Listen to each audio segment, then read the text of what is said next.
കേരളത്തിലുള്ള പ്രശ്നങ്ങൾ പരിശോധിച്ചു കഴിഞ്ഞാൽ കേരള ഗവൺമെന്റിന്റെ പ്രത്യേകത ഇവിടെയാണ് നമുക്ക് മനസ്സിലാക്കുക. അതാണ് ഞാൻ നേരത്തെ പറഞ്ഞത്. നിങ്ങൾ അംഗീകരിക്കുന്ന ഒരു പ്രശ്നത്തിന്റെ അടിസ്ഥാനത്തിൽ മാത്രം സ്റ്റേറ്റ് ഗവൺമെന്റിനെ സമീപിക്കാൻ കഴിയില്ല. അങ്ങനെ ശ്രമിക്കരുത്. ഈ ഗവൺമെന്റ് കേരളത്തിലെ പൊതു താല്പര്യങ്ങൾ, തൊഴിലാളികളുടെയും ജനങ്ങളുടെയും പൊതു താല്പര്യങ്ങൾ സംരക്ഷിക്കുന്നതിന് വേണ്ടി ശ്രമിക്കുക. ഇവിടെ ചില കാര്യങ്ങൾ നമ്മൾ ഓർമ്മിക്കണം. എങ്ങനെ കേരളം മാറി, ഇന്നത്തെ നിലയിലേക്ക് കേരളം എങ്ങനെ എത്തി? ചിലപ്പോൾ ഇവിടെ സമ്മേളിക്കുന്ന ആർക്കും ജന്മിത്വത്തിന്റെ അനുഭവം ഉണ്ടായി എന്ന് വരില്ല. നാടുവാഴിത്വത്തിന്റെ ഭീകരതയുടെ അനുഭവങ്ങൾ നേരിട്ട് ജീവിതത്തിൽ അനുഭവിക്കാൻ അവസരമില്ല. അത് ആരെയും കുറ്റം പറയാൻ പറ്റില്ല. നമ്മൾ ജനിച്ചത് പിന്നീടാണ്. ആരെയും കുറ്റം പറയാൻ പറ്റുന്നില്ല. പക്ഷേ ഇങ്ങനൊരു വ്യവസ്ഥ നാട്ടിലുണ്ടായിരുന്നു. അത് നമ്മൾ മനസ്സിലാക്കുന്നില്ല. ആ പഴയകാല ഭൂബന്ധമാണോ ഇന്ന് കേരളത്തിലുള്ളത്? കേരളത്തിലെ ഭൂബന്ധങ്ങളിൽ മാറ്റം വന്നു. ഇവിടെ നേരത്തെ പറഞ്ഞിട്ടുണ്ട്, നാടുവാഴിത്വത്തിനെതിരായി നടന്ന പോരാട്ടങ്ങൾ, ജന്മിത്വത്തിനെതിരായ പോരാട്ടങ്ങൾ. നാടുവാഴിത്വവും ജന്മിത്വവും എന്ന് കേരളത്തിലില്ല. ഈ വർഗം തന്നെ ഇല്ലാതായി. നാം തൊഴിലാളി വർഗം സമൂഹത്തിന്റെ ആധിപത്യത്തിന് വേണ്ടി ശ്രമിക്കുക. എന്തുകൊണ്ട്? മഹാഭൂരിപക്ഷം വരുന്നതും അധ്വാനിക്കുന്നവരാണ്, തൊഴിൽ ചെയ്യുന്ന ജനവിഭാഗങ്ങളാണ്. ആ ജനവിഭാഗങ്ങളാണ് അധികാരത്തിലേക്ക് വരേണ്ടത്. അതാണ് തൊഴിലാളി വർഗ സർവാധിപത്യം. തൊഴിലാളി വർഗ സർവാധിപത്യത്തിന് വേണ്ടി തന്നെയാണ് നമ്മൾ ശ്രമിക്കുന്നത്. നമുക്ക് അതിൽ പക്ഷപാതിത്വത്തിന്റെ പ്രശ്നമുണ്ട്. പക്ഷപാതിത്വമുണ്ട് നമുക്ക്. അത് വർഗപരമായ പക്ഷപാതിത്വമാണ്. ആ വർഗപരമായ പക്ഷപാതിത്വം ഉയർത്തുന്നതാണ് കേരളത്തിലെ ഗവൺമെന്റ്. അപ്പോഴോ ഇങ്ങനെ വന്നൊരു മാറ്റം നമുക്ക് കാണാം. നാടുവാഴിത്വത്തിനെതിരായി നടന്ന ജന്മിത്വത്തിനെതിരായ പോരാട്ടങ്ങളിലൂടെയാണ് എത്രയോ ആളുകൾ മരണപ്പെട്ടുപോയി. കയ്യൂരിലെ 4 സഖാക്കളെ തൂക്കിക്കൊന്നതൊക്കെ ചരിത്രവും അനുഭവങ്ങളും നമ്മൾ പഠിക്കുന്നില്ലേ, പഠിപ്പിക്കുന്നില്ലേ, ഓർക്കുന്നില്ലേ? ആ അനുഭവങ്ങളിലൂടെയാണ് EMS കേരളത്തിന്റെ ആദ്യത്തെ മുഖ്യമന്ത്രിയെ ചുമതലയേൽക്കുന്നത് 1957 ഏപ്രിൽ 5. EMS അധികാരത്തിൽ വന്നതിന് ശേഷം ആദ്യം ഇറക്കിയ ഉത്തരവ് എന്താണെന്ന് കൈവശ ഭൂമിയിൽ നിന്ന് കൃഷിക്കാരെ ഒഴിപ്പിക്കാൻ പാടില്ല. ജന്മിമാർ യഥേഷ്ടം ആ കൃഷിക്കാരന്റെ കൈവശ ഭൂമിയിൽ ഒഴിപ്പിച്ചിരുന്നു. ജന്മാവകാശം പറഞ്ഞ് കുടികിടപ്പുകാരെ ഒഴിപ്പിച്ചിരുന്നു. ആ ഒഴിപ്പിക്കൽ കേരളത്തിലെ ഗവൺമെന്റ് തടഞ്ഞു. ജന്മിമാരും നാടുവാഴിത്വത്തിന്റെ അവശിഷ്ടങ്ങളും മതസംഘടനകളും വർഗീയ ശക്തികളും എല്ലാം ഇളകി വശായി അവർ ഗവൺമെന്റിന്റെ രംഗത്ത് വന്നു. വിമോചന സമരം കേന്ദ്രത്തിൽ കോൺഗ്രസ് ഗവൺമെന്റാണ്. ആ ഗവൺമെന്റ് ഉപയോഗിച്ച് 59 ഈ ഗവൺമെന്റിനെ പിരിച്ചുവിട്ടു. അപ്പോഴേക്കോ അധികാര വികേന്ദ്രീകരണത്തിലുള്ള കാഴ്ചപ്പാട് EMS ഗവൺമെന്റ് അവതരിപ്പിച്ചു കഴിഞ്ഞിട്ടുണ്ട്. വിദ്യാഭ്യാസ പരിഷ്കരണ നിയമം പാസാക്കി കഴിഞ്ഞു. കർഷക ബന്ധ നിയമം പാസാക്കി കഴിഞ്ഞു. തൊഴിൽ പ്രശ്നങ്ങളിൽ, തൊഴിൽ സമരങ്ങളിൽ പോലീസിന്റെ ഇടപെടലിന് നിയന്ത്രണം ഉണ്ടാക്കുന്ന കാഴ്ചപ്പാട് മുന്നോട്ട് വെച്ചു. ഇതെല്ലാമാണ് ഒരു വിഭാഗത്തെ ആ ഗവൺമെന്റിനെതിരായി രംഗത്ത് വരാൻ പ്രചോദനമായി. അതിനെക്കുറിച്ച് ഓർമ്മിക്കണ്ടേ? ആ ഗവൺമെന്റ് പോയി. കർഷക ബന്ധ നിയമം നടപ്പിലായില്ല കേരളത്തിൽ. അത്തരമൊരു പശ്ചാത്തലത്തിലാണ് 67 വീണ്ടും EMS ഗവൺമെന്റ് അധികാരത്തിൽ വരുന്നത്. 69 69 ഭൂപരിഷ്കരണ ഭേദഗതി നിയമം പാസായി. ഇതിനിടയിൽ 57 മുതൽ 67 വരെയുള്ള 10 വർഷം ഈ കേരളത്തിന്റെ ചരിത്രത്തിൽ ആർക്ക് നഷ്ടമുണ്ടായി? നിങ്ങൾ പുതിയ ആനുകൂല്യങ്ങളെ കുറിച്ച്, പുതിയ പരിഷ്കരണങ്ങളെ കുറിച്ചെല്ലാം ചിന്തിക്കുമ്പോൾ നിങ്ങൾക്ക് താഴെയുള്ളൊരു സമൂഹമുണ്ട്. നമുക്ക് താഴെയുള്ളൊരു സമൂഹമുണ്ട്. അത് പരമ്പരാഗത മേഖലയിൽ ജോലി ചെയ്യുന്നവരാണ്, അസംഘടിത മേഖലയിൽ ജോലി ചെയ്യുന്നവരാണ്. ജോലി ചെയ്തു കഴിഞ്ഞാലും അർത്ഥപട്ടിണിക്കാരാണ് ജോലി ലഭിച്ചാൽ. അങ്ങനെയുള്ള ഒരു ജനവിഭാഗത്തെ കുറിച്ച് നമുക്ക് ആലോചന വേണം.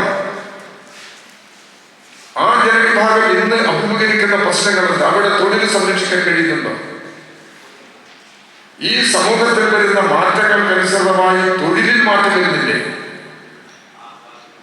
ഇതെല്ലാം സൂക്ഷ്മതലത്തിൽ പരിശോധിച്ച് ഉറച്ച നിലപാട് സ്വീകരിക്കുന്നതിന് വേണ്ടി നമുക്ക് കഴിയണം.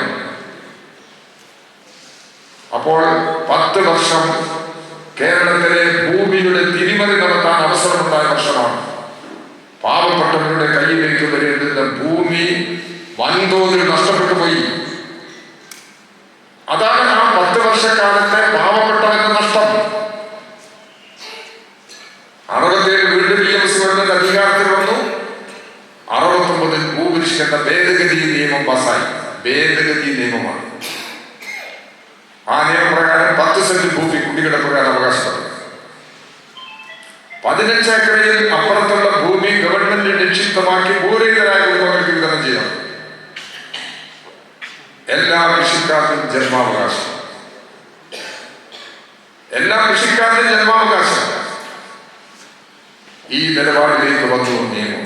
ആ നിയമം നടപ്പിലാക്കുന്നതിന്റെ ഭാഗമായി കേരള രാഷ്ട്രീയത്തിൽ വീണ്ടും ചേരിതിരിവും ഭിന്നതകളും പ്രകടമായി. ആ ഘട്ടത്തിൽ 1969 ഡിസംബറിൽ ആലപ്പുഴയിൽ വെച്ച് ചരിത്രപ്രധാനമായ ഒരു മഹാസമ്മേളനം, തൊഴിലാളികളെയും കൃഷിക്കാരെയും. ആ സമ്മേളനത്തിൽ മഹാനായ AKG ആണ് ആ സമ്മേളനത്തിൽ കേരളത്തിന് വേണ്ടി പ്രഖ്യാപനം നടത്തുന്നത്. AKG പറഞ്ഞു, ഇവിടെ ഭൂപരിഷ്കരണ ഭേദഗതി നിയമം പാസ്സായി. ഇവിടെ ഗവൺമെന്റ് ഉണ്ടായാലും ഇല്ലെങ്കിലും ഈ നിയമം കേരളത്തിൽ 1970 ജനുവരി 1-ാം തീയതി മുതൽ നടപ്പിലായതായി ഞങ്ങൾ പ്രഖ്യാപിക്കുന്നു. ആ പ്രഖ്യാപനം നടന്നതിന് ശേഷവും ജന്മിമാർ കുടികിടപ്പുകൾ കൊടുക്കാൻ തയ്യാറായില്ല. അപ്പോൾ ചുവന്ന കൊടിയും പിടിച്ച് ആളുകൾ ഈ കുടികിടപ്പിലേക്ക് മാർച്ച് ചെയ്ത് അവിടെ അളന്ന് 10 സെന്റ് ഭൂമി തിട്ടപ്പെടുത്തി അവിടെ തെങ്ങിൽ കയറി നാളികേരമിട്ട് അവകാശം സ്ഥാപിച്ചു. കേരളത്തിലുടനീളം ഈ സമരം കേട്ട 18 സഖാക്കൾ ആ സമരത്തിൽ കുടികിടപ്പ് അവകാശം സംരക്ഷിക്കുന്നത് നിയമം നടപ്പിലാക്കാൻ വേണ്ടി നടത്തിയ സമരത്തിൽ മരണപ്പെട്ടിട്ടുണ്ട്. മിച്ചഭൂമി ഏറ്റെടുക്കുന്നില്ല, വിതരണം ചെയ്യുന്നില്ല. ആ സന്ദർഭത്തിലാണ് കേരളത്തിൽ അങ്ങോളം ഇങ്ങോളം മിച്ചഭൂമി സമരം ആചരിച്ചത് 1972. അത് ഒരു ഐതിഹാസികമായ സമരമായിരുന്നു. തിരുവനന്തപുരത്തെ മുടവൻമുകൾ കൊട്ടാര വളപ്പിൽ മതിൽ ചാടിക്കടന്ന് AKG പ്രഖ്യാപിച്ചു, ഇത് മിച്ചഭൂമിയാണ്, ഇത് ഏറ്റെടുത്ത് വിതരണം ചെയ്യണം. അങ്ങനെ 10,000 ജയിലിനകത്ത് പോയി. അങ്ങനെ 10,000 ജയിലിനകത്ത് പോയിട്ടാണ് മിച്ചഭൂമി ഏറ്റെടുത്ത് വിതരണം ചെയ്യുന്ന പ്രക്രിയ കേരളത്തിൽ ശക്തിപ്പെട്ടത്. ഇതാ കേരളത്തിന്റെ അനുഭവം. ഇതാണ് ഭൂബന്ധങ്ങളിൽ വരുത്തിയിട്ടുള്ള മാറ്റം.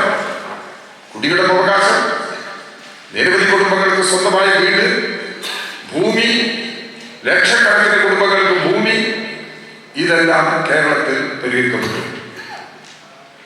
കേരളം വീണ്ടും മുന്നോട്ട് പോയി. പിന്നീട് ഈ ഭൂപ്രശ്നമല്ല കേരളത്തിന്റെ സജീവ പ്രശ്നം. പിന്നീട് ഉയർന്നു വരുന്ന പ്രശ്നം എങ്ങനെ ജീവിതം എന്നുള്ളതാണ്. എങ്ങനെ സുരക്ഷിതത്വം, സമൂഹത്തിൽ എങ്ങനെ സുരക്ഷിതം ഉണ്ടാക്കാം. അങ്ങനെയാണ് 1980 ഇന്ത്യയിൽ ആദ്യമായി കർഷക തൊഴിലാളികൾക്ക് പെൻഷൻ പ്രഖ്യാപിക്കുന്നത് സഖാവ് നായനാരുടെ നേതൃത്വത്തിലുള്ള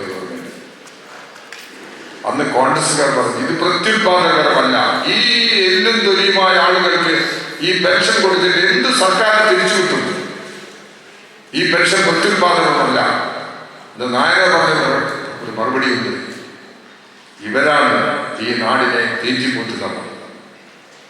ഈ എല്ലും തൊലിയുമായ പാവപ്പെട്ട കർഷക തൊഴിലാളികളും കൃഷിക്കാരുമാണ് ഈ നാട്ടിലെ ജനങ്ങൾക്ക് അന്നം നൽകുന്നത്.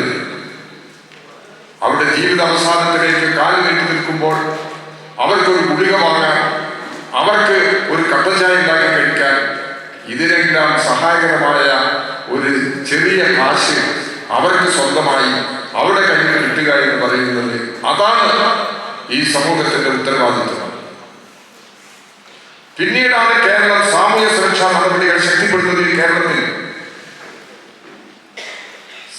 സാമൂഹ്യ സുരക്ഷയുടെ ഭാഗമായി പെൻഷൻ 2016 പിണറായി വിജയൻ ഗവൺമെന്റ് അധികാരമെടുക്കുമ്പോൾ പെൻഷൻ 600 രൂപയാണ്. 600 രൂപ പെൻഷനിൽ UDF പങ്കാളിത്തം എത്രയാണ്? 100 രൂപ. ഇപ്പോൾ പെൻഷൻ എത്രയാണ്? 1600. 62 ലക്ഷം ആളുകൾക്ക് ഇപ്പോൾ സാമൂഹ്യ സുരക്ഷാ പെൻഷൻ കേരളത്തിൽ കിട്ടും. ചില വീടുകളിൽ 2 പേർക്കെങ്കിലും പെൻഷൻ കിട്ടുന്നുണ്ട്. പ്രായം ചെന്നവർ അങ്ങനെ പെൻഷൻ കിട്ടുമ്പോൾ ആ കുടുംബത്തിന്റെ ഭദ്രതയാണ്, കുടുംബത്തിന് സുരക്ഷിതത്വമാണ്. ഈ മാറ്റമുണ്ട്. ഇവിടെയാണ് നമ്മുടെ തൊഴിലാളികൾ, രാഷ്ട്രീയ വിദ്യാർത്ഥികൾ എന്നുള്ള നിലയിൽ കേരളം ഇന്നത്തെ നിലയിലേക്ക് എങ്ങനെ മാറി? ഇനി എന്താണ് കേരളത്തിന്റെ ആവശ്യം? ഇനി കേരളത്തിന്റെ ആവശ്യം നിറവേറ്റുന്നതിന് ഈ ഗവൺമെന്റ് ബദ്ധസ്ഥരാണ്. സമൂഹത്തിന്, നമ്മുടെ മക്കൾക്ക്, നമ്മുടെ പേരക്കുട്ടികൾക്ക് ഈ മണ്ണിൽ സ്വൈര്യവും സമാധാനത്തോടു കൂടി ജീവിക്കാൻ കഴിയണം. അതിനുവേണ്ടിയുള്ള കാഴ്ചപ്പാടാണ് കേരളം മുന്നോട്ട് വെക്കുന്നത്. നമ്മളെ കുറിച്ച് പെൻഷൻ ഗവൺമെന്റിന് ആക്ഷേപിച്ചു. കേരളത്തിലെ ഇടതുപക്ഷ ഗവൺമെന്റിനെ കുറിച്ച് ആയിക്കോട്ടെ, ആ ഗവൺമെന്റ് ഇന്ന് എല്ലാ വിഭാഗത്തിന്റെയും പ്രശ്നങ്ങൾ ഏറ്റെടുക്കുകയാണ്. അതിന്റെ ഭാഗമായി വൻകിട വികസന പദ്ധതികൾ, കേരളത്തിൽ കഴിഞ്ഞ UDF ഗവൺമെന്റ് ഉപേക്ഷിച്ചു പോയ ദേശീയപാതയുടെ വികസനം, ഗെയിൽ പൈപ്പ് ലൈനിന്റെ വികസനം, ഇതെല്ലാം പൂർത്തിയാക്കിയല്ലേ? ഈ കാസർഗോഡ് ജില്ലയിലൂടെ സഞ്ചരിക്കുമ്പോൾ ഈ ദേശീയ പാതയുടെ പ്രാധാന്യത്തെ കുറിച്ച് പറയാൻ വേറെ എന്തെങ്കിലും അനുഭവമാണോ? ഈ കേരളത്തിലുടനീളം കാസർഗോഡ് മുതൽ തിരുവനന്തപുരം വരെ യാത്ര ചെയ്യാൻ അനുഭവമുള്ളവർക്ക് ഈ റോഡിന്റെ പ്രാധാന്യം വളരെ വലുതല്ലേ? ഇതേ സമയത്ത് തന്നെ തീരദേശത്തോടുകൂടി മറ്റൊരു ഹൈവേ, മലയോര ഹൈവേ, ഇത് പശ്ചാത്തല സൗകര്യം ഉയർത്തുന്നത് എന്തിനു വേണ്ടി? ഇവിടെ നിക്ഷേപങ്ങൾ വർദ്ധിപ്പിക്കണം. നിക്ഷേപങ്ങൾ വർദ്ധിച്ചെങ്കിൽ മാത്രമാണ് പുതിയ വ്യവസായ സംരംഭങ്ങളിലേക്ക് പോകാൻ കഴിയുള്ളൂ. അങ്ങനെ വരുമ്പോഴാണ് പുതിയ തൊഴിലവസരങ്ങൾ ഇവിടെ ഉണ്ടാക്കാൻ കഴിയുക. ഇത് മാത്രം മതിയോ? ഇവിടെ വൈജ്ഞാനിക സമൂഹത്തെ ഉപയോഗപ്പെടുത്തി വൻ തൊഴിൽ സാധ്യതകൾ സൃഷ്ടിക്കണം. അതിനെന്താണ് വഴി? വിദേശത്താണ്. നമ്മുടെ പല രക്ഷിതാക്കളുടെയും മക്കൾ വിദേശത്താണ്. ഒന്നുകിൽ പഠിക്കാൻ, അല്ലെങ്കിൽ ജോലി. വിദേശത്ത് പല സ്ഥലങ്ങളിലും പഠിക്കുന്നതിനും ജോലി ചെയ്യുന്നതിനുമുള്ള അവസരമുണ്ട്. അത് കേരളത്തിൽ ലഭിക്കണം, കേരളത്തിൽ ഉണ്ടാക്കണം. വിദേശത്ത് പോയി ലഭിക്കാവുന്ന എല്ലാ വിദ്യാഭ്യാസ സൗകര്യങ്ങളും കേരളത്തിൽ ഉൾപ്പെടുത്തണം. ഈ ലക്ഷ്യം വെച്ചുകൊണ്ടാണ് കേരള ഗവൺമെന്റ് വിദ്യാഭ്യാസ മേഖലയിൽ നടത്തുന്ന പരിഷ്കരണം. പൊതുവിദ്യാഭ്യാസ മേഖലകൾക്ക് നൽകിയ ഊന്നൽ, ഉന്നത വിദ്യാഭ്യാസത്തിന്റെ വികസനത്തിന് വേണ്ടി ശ്രദ്ധിക്കുന്ന കാര്യങ്ങൾ, അഭ്യസ്തവിദ്യരായ മുഴുവൻ ആളുകൾക്കും തൊഴിലവസരങ്ങൾ സൃഷ്ടിക്കുന്നതിന് വേണ്ടിയുള്ള നൈപുണ്യ വികസനം വിവിധ മേഖലകളിൽ, അതിന് സഹായകരമായ ഒരു വൈജ്ഞാനിക സമൂഹം, ഇത് കേരളത്തിൽ വളർത്തിയെടുക്കുന്നതിന് വേണ്ടിയുള്ള നിലപാടാണ് സ്വീകരിക്കുന്നത്. കേരളം കൈവരിച്ച നേട്ടങ്ങൾ ഓരോ മേഖലയിലും പരിശോധിച്ചു കഴിഞ്ഞാൽ ഇതിന്റെ പ്രാധാന്യം നമുക്ക് മനസ്സിലാക്കാൻ കഴിയും. ഞാൻ ഒരു പ്രശ്നം മാത്രം